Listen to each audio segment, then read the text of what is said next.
So to start off our Monday morning, we'll do a little warm up.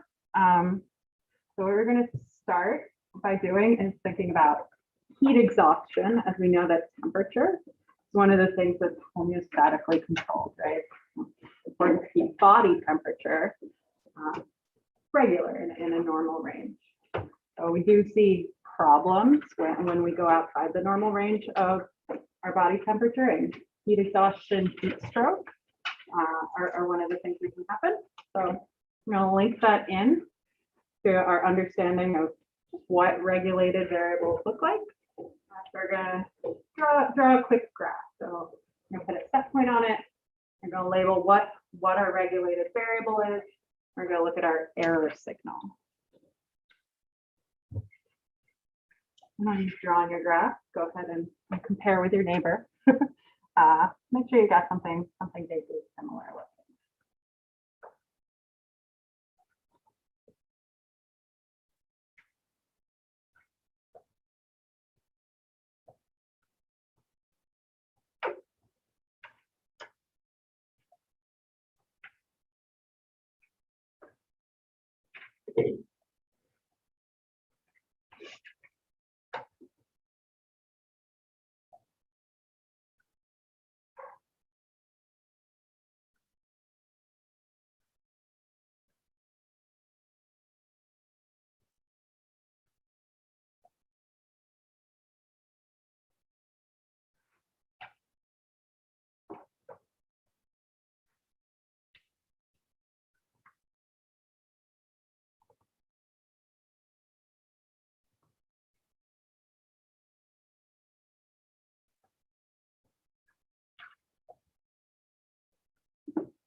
I'm going to go ahead and start just drawing our axes.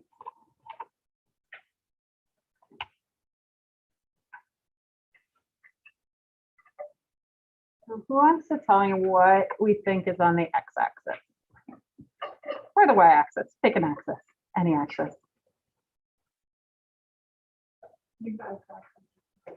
Yep, perfect. So here we have time. So we're thinking about our change over time, right? When we're thinking about homeostasis, that really is what we're thinking about. We're thinking about keeping things constant over a period of time. So what are we going to have on our y-axis then? Yeah, exactly.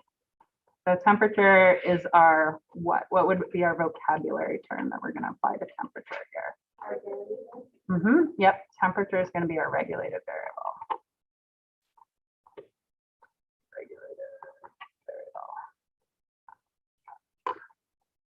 So what is our set point then? Yep. So probably we all know, right? In Fahrenheit, that's our 98.6, our set point, right? That's where you're comparing to when you have a fever or something. All right. So when we're thinking heat exhaustion, what's going to happen to our temperature first? Yep, we're getting hot. Gone up. All right. And then what happens next? What type of feedback do we expect to see? Yep, negative feedback. So I'm going to draw this line going up or down. Yep, negative feedback, pulling us back. So in the case of controlling temperature, right, to pull us back down to our set point, and we might have some oscillation, right? Sometimes we go a little too far. Sometimes we'll just be flat. This is a little bit dynamic or moving. So ways we can control temperature is by like controlling blood flow to the skin, right? We can put a lot of blood out at the skin where then it can rapidly cool, but that has the problem of like dropping our blood pressure potentially, making us kind of lightheaded, can increase sweating, but that of course then means we have less liquid in our body, right? Which can also drop our blood pressure. So that's part of why we might feel sick when we get heat exhaustion, heat stroke, is we're trying really hard to control core body temperature. But that means in order to do that, some of these other variables that we also like to keep in control are changing. But keeping temperature in check is super important. So I'm not going to say it's fine that we mess with our blood pressure, right? Because we do see symptoms of that, and those can be dangerous. But it's more dangerous to have a really high temperature. So that's why your body does that. Okay. Questions about that basic process of homeostasis. So all our graphs for homeostasis for negative feedback are going to look something like that.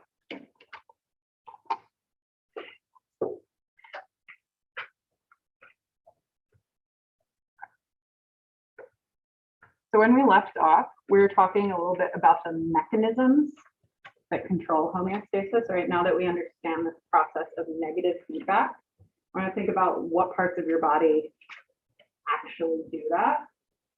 So in order to control something, right, you have to notice it, and then you have to do something about it, right? From a very simple perspective. From the noticing part, your body notices a stimulus. Stimulus being the change, right? Stimulus is just a thing that happens, right? I poke myself, that's a stimulus, but also if I raise my temperature, that's a stimulus. So we have receptors that detect different types of stimuli. So we have thermoreceptors, thermo meaning heat, so that would sense our temperature, but we regulate other things as well. There are chemoreceptors and chemical concentrations of things. Calcium 1, for example. Baroreceptors, a little less common word, but like a barometer, has to do with pressure. So we'll talk about those more when we get to vasculature and blood flow. So we have a receptor, we notice that something has changed, and then we need to move this along. So we're going to send a signal to our integrating center. So that would be our first signal that we're going to see. So that's our input signal. So input coming in, right, coming up essentially to the brain. Brain is common sources are integrating centers. And then we can orchestrate a response. All right, so you're not really thinking consciously about how to pull your temperature back down, but your brain is firing. It's controlling different organ systems. It's controlling different responses. So there's a lot going on, even though you don't notice it. So it's going to coordinate a response. There are different integrating centers throughout the brain regulating different processes. But for our purposes, we can just think brain. We also have an output signal, right? So now we know in our brain, right, we have a plan for what we're going to do this negative feedback, but we have to send it out to the body, right? The body needs to do something. So we're going to have that output signal, and it's going to go to some type of effector organ. So the effector organ creates an effect, or it affects that thing that we're regulating, right? Our regulated variable. So depending on what type of thing we're trying to control, right? Whether we're trying to control temperature, concentration, pressure, we're going to see different effector organs. But basically, we're going to be thinking about either muscle or gland. And we have different types of muscles that we'll get into when we do our session on muscles. We talk about muscles for least a week, but there are 3 types: smooth, striated, and cardiac. We'll talk about those different types later, but you should remember when we come back to them that they will be effector organs and muscles. So here we just see our little pathway, just like we do, right? So we have our normal range, right? So we do really have a normal range. We think about a set point, but there's a range in which we'll be okay. The sensor will activate when we get outside of that range, right? So like kind of at the top here. And then we'll go to our integrating center, right? So here's our sensor, got triggered here basically as we start to rise. And we're to the brain, our integrating sensor. And then we go out to the effector, right? So a muscle, right? A gland. And then that does this negative feedback, pulling things back down.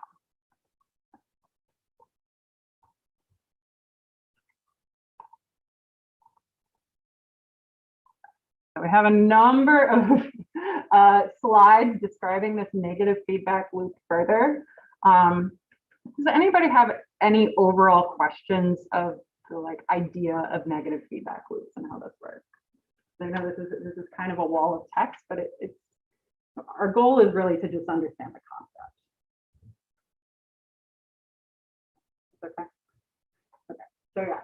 So negative mean we're moving in the opposite direction from the change, whether we went up, pulling back down, or whether we went down, pulling back up. Our error signal gets smaller as we go back towards our set point, right? Like that's what going in the opposite direction does for us. And it's a continuous process, right? So this is always happening, and we may see a kind of wobble around our set point. So here we see our body temperature. So we can see 2 different effects that we would expect to see for body temperature. All right, so we're detecting deviations from our normal core body temperature, which is 98.6 degrees or 37 degrees Celsius. Although I saw a cool paper that says that modern people actually have a lower set temperature these days, and they think maybe this has to do with all sorts of parasites and stuff in the past or different immune responses going on. A little aside, but I think it's really cool. So we have our set temperature, right, our normal core body temperature, and we oscillate around that. So we can see here, right, if we get colder, right, colder, we shiver. Why do you think shivering would be a good way to adjust temperature? Sort of, yeah. So kind of friction and also heat energy, right? As you use muscles and activate them, you're basically kind of upregulating your metabolism. You're breaking down ATP, and chemical reactions like that give off heat, right? And you can kind of feel it, if you're lifting a bunch, right? It is true that you feel them burn, and they say that's partially lactic acid. We'll talk about metabolism later. But you can also touch yourself and feel that it's a little hotter where you've been exercising, or you go for a run, right? Your cheeks flush, you get hot. So we can kind of intuitively tell that using muscles affects our body temperature.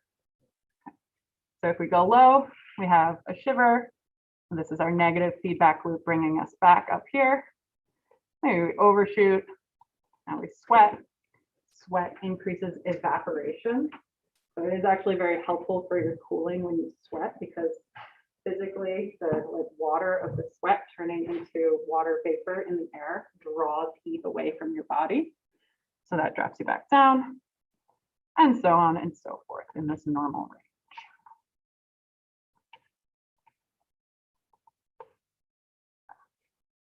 So we often think about lots of processes in the body when we're trying to keep things in balance. We have an action and we have an opposite action that kind of keep us in a stable range. So you can kind of think about controlled movement, right? If you wobble, you have muscles on each side. Those would be antagonistic muscles. When we're thinking about homeostasis, conceptually, it's kind of similar. We can have opposing effectors that control in opposite directions. So kind of like our shiver response versus our sweat response. Those would be antagonistic responses. So that's part of what keeps us in our normal range. So we have our set point in the middle, but we're talking about the fact that we may expect to be a little higher or a little lower. So long as we're not outside the range, we don't have like exhaustion, or we're not going into shock from being too cold, hypothermic shock. So we see this dynamic sort of situation where the curve is going up and down because of these antagonistic responses.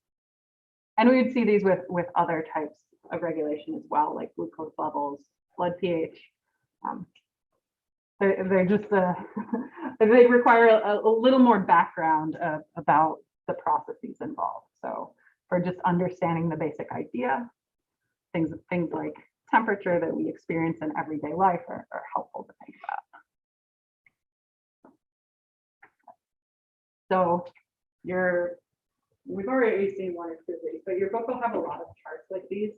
So it's helpful to pay attention kind of to how they're set up, because they really integrate like a lot of information. And I'm not a good drawer, but I find drawing flowcharts to be a pretty helpful way to study. So I'm just going to point out to you how they've created these charts. Okay, so we'll start with like our first kind of stimulus. So if we're talking about glucose, to be like eating some food, think about like eating a bagel. Okay, then we'll see the next thing we're talking about, the next factor affected. Here we have blood glucose. And the thing to pay attention to that doesn't always jump out is these arrows. So it's telling you that it has an effect on blood glucose, and specifically it's telling you that this is going up. Increases in blood glucose, we'll talk about this when we talk more about digestion, when we talk about control of blood glucose levels later on. Go to the pancreas, increasing insulin, increasing uptake of glucose. And then at the end, we can see that there's a decrease in blood glucose. Now, and then when we see these dotted lines on the side, if there's a minus sign, this is telling you it's a negative feedback loop. So we should also be able to understand the process kind of in the opposite way. So they've given you kind of the first step here. So if you wanted to think about what's happening after the negative feedback loop, right? So we're now negative, going down on the blood glucose. What would you expect to see with the insulin here, now that we're doing negative feedback? You're drawing up arrow or down arrow? Down. Yeah, it's going to go down now that we're thinking about the negative feedback loop. So we're talking about like after we've done this whole process, and now we're doing the negative feedback loop. So we're talking about the control. So we'll have the opposite arrow basically for all of these. So when blood glucose goes down, we'd have less insulin, which means we would have less or more uptake of glucose. I'm going to have less, which could increase the blood glucose, but really it's going to kind of just bring us back to normal. Does that kind of make sense? Yeah. Like the up arrows. Yeah, that's why we're going through how to read these charts, because once I've seen them 100 times, but So like the first time you're going down, that's the up on the graph. And then when you go back through the negative feedback, then that's when you're hitting the creeping more back down. yeah, that's a great way to think about it. Yeah, so what they actually drew the arrows for, right, is blood glucose going up, and then you reverse the arrows to do this negative feedback loop, and that's coming back down. When it's regulating, Mhm. getting back to something. Yep. Yeah. Okay. So on the right-hand side, we see the opposite kind of control of glucose. So our stimulus there would be fasting. Then we'd see a drop in blood glucose, right? Because you're always using glucose in metabolism to produce energy, right? So do all your cellular processes, move your body, support your body, sleep, to think. You need that glucose. It's dropping. You fast. This also has an effect on the pancreas, and we'll talk about insulin and glucagon like at length in the future. So don't worry about them too much now. But this would decrease insulin, which we kind of know from our example of the reversing directions here, right? But fasting also has an effect on this hormone glucagon, which is that it increases it, which actually affects your liver, which is another way we can raise blood glucose back up. So yeah, don't worry about like memorizing these maps, but understanding how to read them is super important for this course. Any more questions about how to read these? They'll often have like colors indicated as well. So here it's telling you like where the sensor, integrating center, and effector are. So in this case, this is almost all in the pancreas, which is a gland.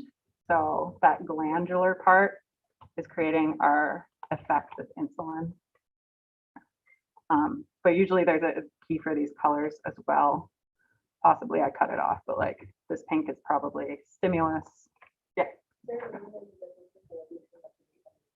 That's why it's, oh, the pink and the blue arrows.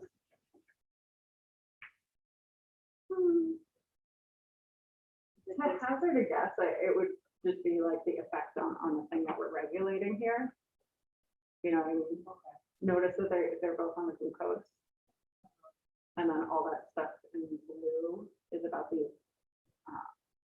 processes that are effects coming from the integrating center. That's my guess. Okay. Nothing super important. Other places they might be like red and green to tell you like up and down or something. In the textbook, read the keys.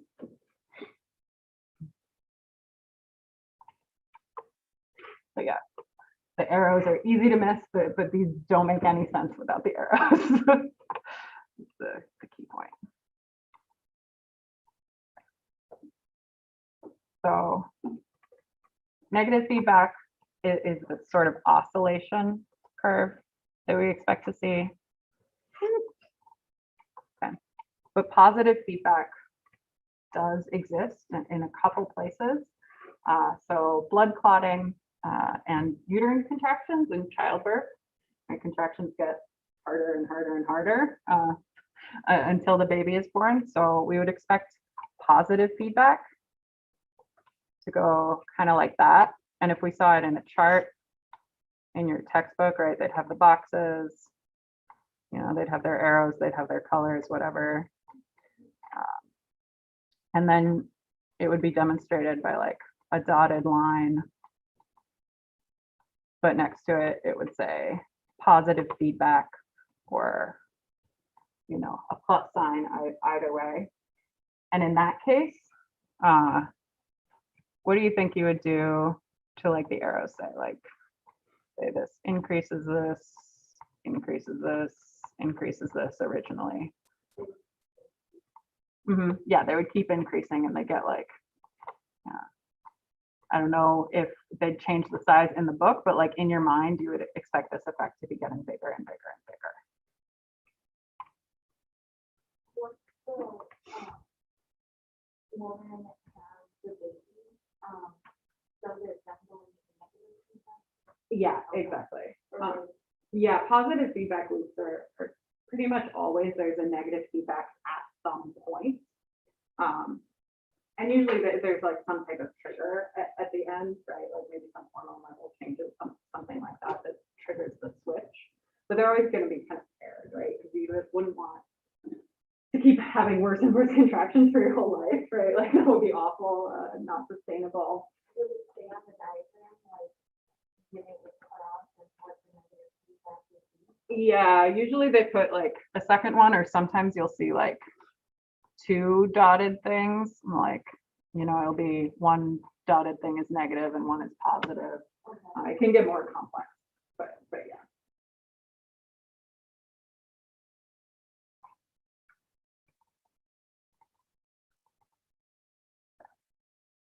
So here is an example of positive feedback, right? So what this would just be is your pituitary gland controls secretion of this hormone, LH, luteinizing hormone.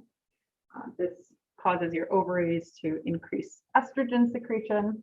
And this is in a normal part of your menstrual cycle. This actually increases and increases until you see a peak in LH, this hormone, which is, we won't get the menstrual cycle until like the last day of ANP2, but that's part of what causes shifts in the menstrual cycle, so it's normal. So that's just another example of a positive feedback loop. Like ovulation kind of occurs at a peak.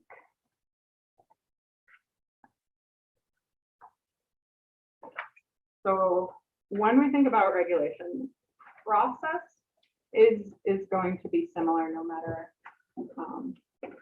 what type of regulation we're thinking about, but we do want to kind of specify whether we're thinking about intrinsic regulation or extrinsic regulation, because there are going to be some differences. So we might think differences in speed, we might think differences as kind of like number of organ systems involved. I almost think of these as kind of like passive versus active processes, although like nobody calls them that, but in my mind, that's kind of how I think about them. Because an intrinsic process has to do with regulation that like occurs locally, like right where the change is happening. So you don't necessarily have to go all the way up to an integrating center in the brain, right? So like certain cells can sense a change locally in some type of chemical, right? Something surrounding them in their interstitial fluid, and they and their neighboring cells can respond immediately, pretty much, just based on those local signals, versus an extrinsically regulated thing would go up to the brain and then regulate a bunch of organs using the endocrine and nervous system. So that's where you see multiple organ systems involved. That's where you see lots of nerves happening. That's where you see these glands. The endocrine system is basically your kind of gland system. Endocrine glands do like hormones stuff. Does that make sense? And we'll specify when we get to both examples of these types of processes throughout it. Just like be aware that they both exist. Like balances of like oxygen and carbon dioxide might in some way be intrinsically controlled. Something like that. We're going to move forward next into biomolecules, and we'll talk realistically on Wednesday about enzymes. Hopefully this is a bit of a review from the past. This is going to be important basically to understanding our cellular processes later. That's why we're going over this again. Because when we think about our biomolecules, we want to be able to understand how they interact specifically with two things. We want to think about how they're interacting with the fluids, right? We talked about our total body water. We talked about how we have interstitial fluid, how we have the cytoplasm, how we have the plasma, we have intracellular and extracellular fluid. We're surrounded by water. So whether things are polar and attracted to water, hydrophilic, whether they're non-polar and therefore hydrophobic, repelling water, makes a difference to how they're going to interact with each other and how they're going to act in the cell.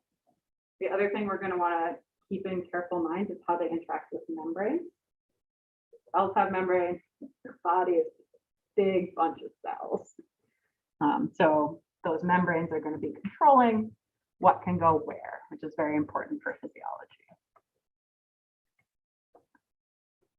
Let's see how this works. Try a new way of setting up these polls and let me know if you can get.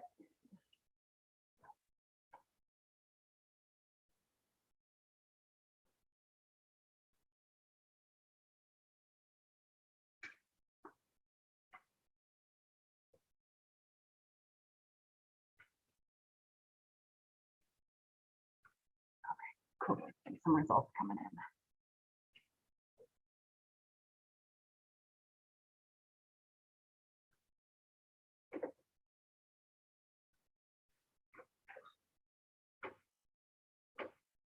And that's just a refresher. chapter, just trying to jog our minds.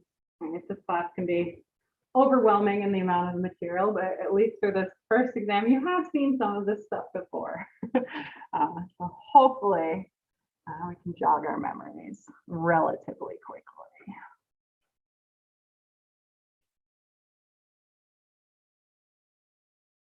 Okay. Take a look. Okay. So when we're thinking cell membrane, we'll go in detail on cell membranes in the future. What we're actually thinking about, what we're actually interested in the cell membrane is the phospholipids, that first one. So the phospholipids form the basis for our cell membrane. So when we're thinking about our other types of biomolecules, we want to pay careful attention to how they would interact with a phospholipid. But we'll talk about that when we talk about membranes. Don't worry if you guessed something else. So our biomolecules, we also call macromolecules. They're molecules that are synthesized by living things, right? They're organic, mainly contain carbon. If you don't see carbon in it, it's not going to be a biomolecule. But we're going to see some other atoms. I expect to see oxygen. I expect to see hydrogen. I expect to see nitrogen in some of them. We'll also see some phosphorus. We're going to see those in very specific places, though. Oxygen and hydrogen are the two really big ones. They come in 4 types. So we have 4 main categories. We will have some subcategories as well that we'll think about. So basically, we have our carbohydrates. These are mainly going to be for fast-term energy. Glucose is going to be our most important carbohydrate that we think about, because it's one of those things that's regulated in the blood. But we'll talk about other carbohydrates when we talk about like digestive processes. Lipids are the one that we're going to think about, like a lot of different types. That's where we're mainly going to see our subcategories. So lipids, the main thing about lipids to know is that they're going to have non-polar parts. They're primarily going to be non-polar. So what thinking about chemistry, what does that mean for their behavior with water? What is a non-polar thing? Is it going to be hydrophobic or hydrophilic? Yeah, exactly. So our lipids, what we really want to think about there is that because they have non-polar portions, they're going to be hydrophobic. Not true for our carbohydrates. They do have polar parts. So they're going to be more hydrophobic. Proteins, we'll talk about their structure, but they have a variety of different properties. They get really big. They have a lot of variable groups. So that's specifically when we're thinking about a bunch of nitrogen, other things, phosphorus, all sorts of stuff. And nucleic acids are going to be really for holding genetic material, whether we're thinking DNA or your actual genetic code, or whether we're thinking RNA, which kind of tells us how to build the protein based on that DNA genetic code. If we take a look at a carbohydrate, I want to be able to vaguely recognize these. We're going to expect to see carbon. We're going to expect to see hydrogen. We're going to expect to see oxygen. If you see nitrogen in it, is it going to be a carbohydrate? No. Okay. So just these 3. And the other thing to note when you're recognizing a carbohydrate is it has lots of these OH groups, these hydroxyl groups, alcohol groups. And this is what gives it kind of polar properties. So this is why it's going to have more hydrophilic properties rather than hydrophobic. Which means that those hydroxyl groups, those OH groups, are a good way to distinguish it from lipids, which are nonpolar. And it's really that oxygen that's making those OH groups polar.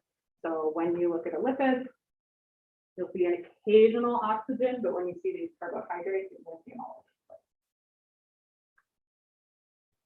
So we think about the carbohydrate based on how many rings they have linked together, basically.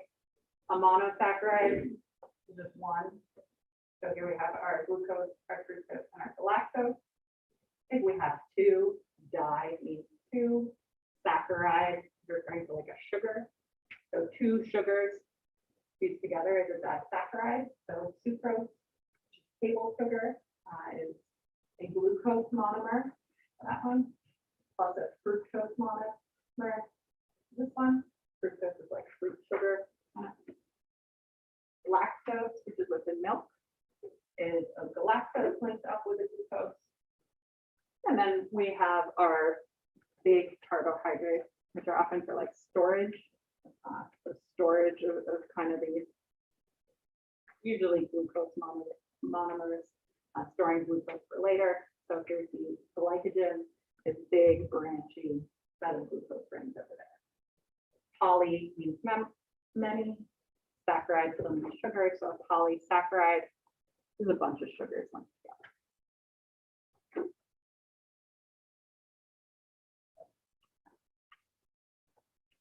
So when we link together some monomers into a polymer, and in this case specifically when we link together our monosaccharides into disaccharides and then polysaccharides as we get bigger, this reaction releases water in the center. So basically, we're taking a look at these two OH groups, right? We're gonna fuse them together so that we just have this oxygen kind of in the center with these two covalent bonds to either side. And this releases water because we lost one of the oxygens, right? We originally had two. And we also lost both the hydrogens, right? We don't see any more hydrogens off this oxygen. So one O, two H's, H2O, we release water.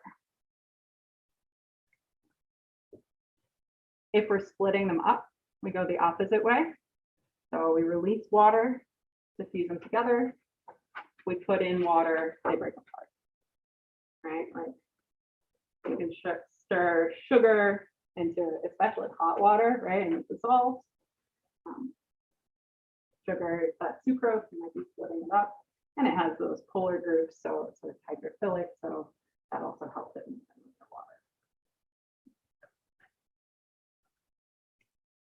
Questions about carbohydrates?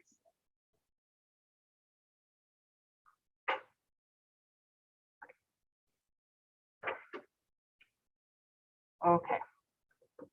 So thinking about how they would interact with our phospholipids.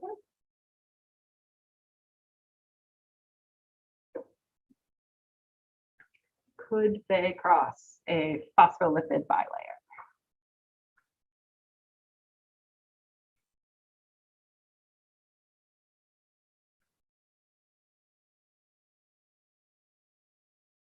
Again, with all of these, it's fine to guess. You don't have to get them right the first time. This is partially for me to judge, like that we're all on the same page, that we're all thinking similarly. No shame if you get these things wrong. This is not the test.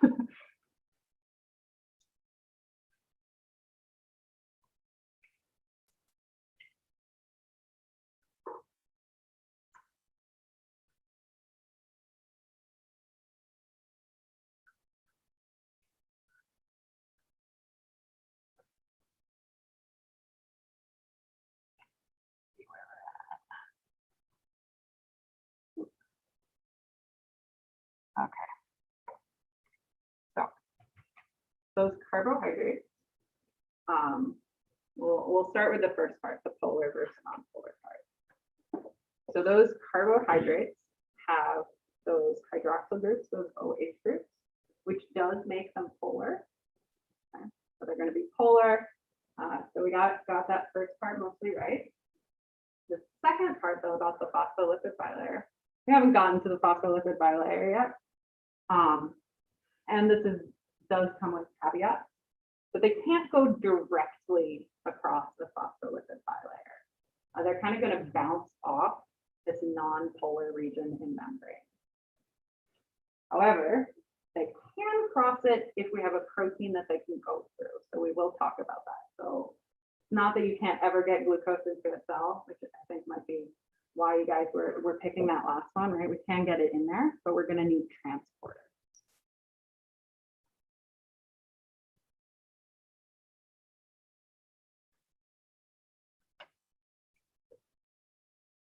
So lipids next. Our lipids are non-polar because they're mainly just carbon and hydrogen. We're not going to go into it, but it's basically about how different atoms draw on electrons that makes things polar and non-polar. And for our like cheaty biology purposes, we can just think of oxygen as hogging a bunch of electrons and making things polar. So anytime you see a bunch of oxygen, be suspicious that it's polar. But if you just see carbon and hydrogen, they share electrons pretty well. So they're non-polar, which means they're hydrophobic because water is polar, right? Because it's got that oxygen in the middle. It's H2O, right? The oxygen with two hydrogens on either side, kind of at an angle. So that oxygen in water makes water a polar molecule. And we have this like dissolved like thing, which is why polar things are hydrophobic. The lipids don't have much oxygen, if they have any, so they are non-polar. We got 5 groups. We got triglycerides, which is the typical lipid that you see if you're looking at a textbook or you look for like a stereotypical lipid. So triglycerides are like fats and oils. So we also have ketones. Phospholipids are not your typical lipid, but probably your most important lipid because they're making the membrane, the basis for our cell membrane. We also have icosanoids and steroids, which are important in medicine, but they're rarer. So if you want to learn 2 first, do triglycerides and phospholipids.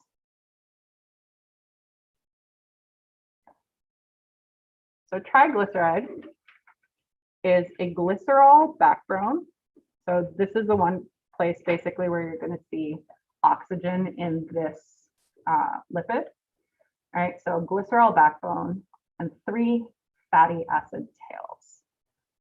So looking at this picture, what are the fatty acid tails made up of? What elements do we see there? Yep.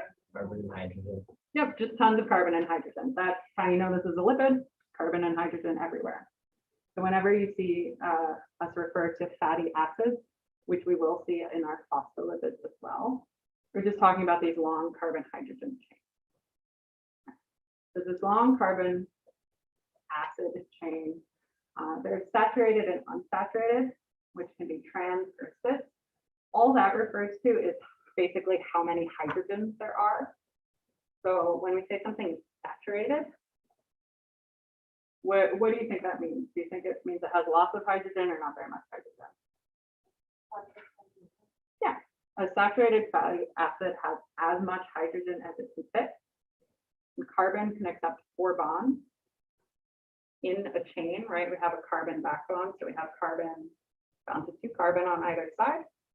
So it could fit 2 hydrogens, and then it would be as full of hydrogen as it could be. So if we have an unsaturated fatty acid, we have a double bond between 2 carbons in the chain. And then we can have a trans or cis fatty acid. So they're either on the same side or on opposite sides, the hydrogens on either side of that double bond. So here we see our cis fatty acid, right? Here we have the hydrogens here on the same side. Trans meaning opposite, so we have these hydrogens on the neighboring carbons on opposite sides. So trans fatty acid, just because of its shape, acts a little more like a saturated fatty acid, just because that shape of the chain is a little more similar.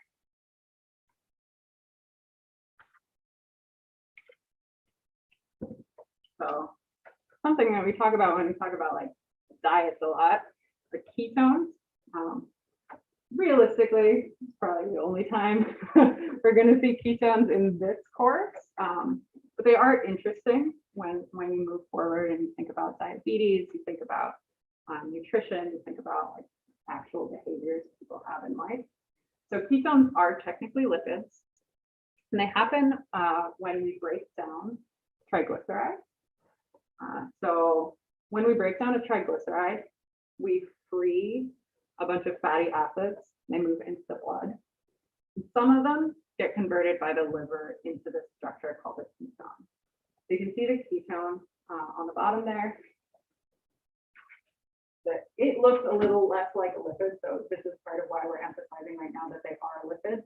They are lipids because we break down these triglycerides into them, so there would be more carbon and hydrogen there. So these are resulting from the breakdown of our triglycerides, and you can actually kind of smell them. So one of the signs of diabetes is this characteristic smell to the breath. It smells like acetone breath, partially because we're smelling this chemical that's being broken down.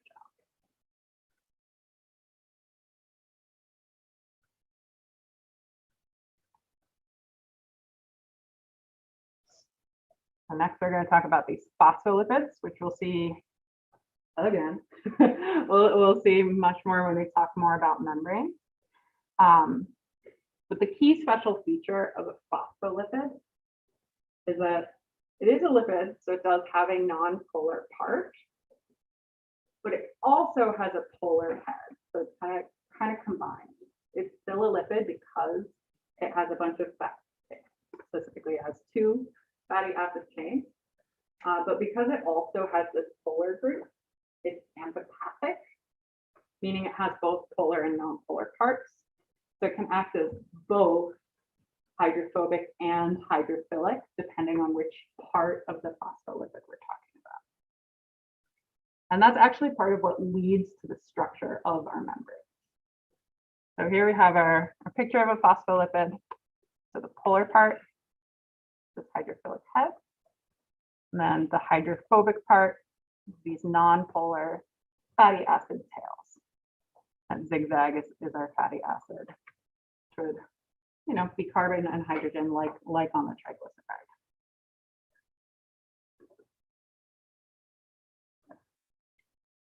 And the reason this is important and also cool is it means if you dump a bunch of phospholipids into water, they're going to move around to form very characteristic shapes as we have those polar heads doing their hydrophilic thing, trying to get near water. And we have those fatty acid tails, which are non-polar and therefore hydrophobic, trying to escape water. So the shapes we see are basically going to be these phospholipids trying to get all their tails touching, all those non-polar hydrophobic parts touching, and then nothing except for the polar head touching water. So something you may talk about in chemistry over there on the left is a micelle. This will become vaguely relevant when we talk about digestion, but we don't talk about this much. What we will see a lot is the phospholipid bilayer. So what we have happening here, right, we have our tails all coming together here in the center, thereby kind of protecting themselves from water. And we got this buffer layer basically of polar heads on the bottom and on the top. So why do you think our cells look more like they are a phospholipid bilayer instead of a micelle? Why?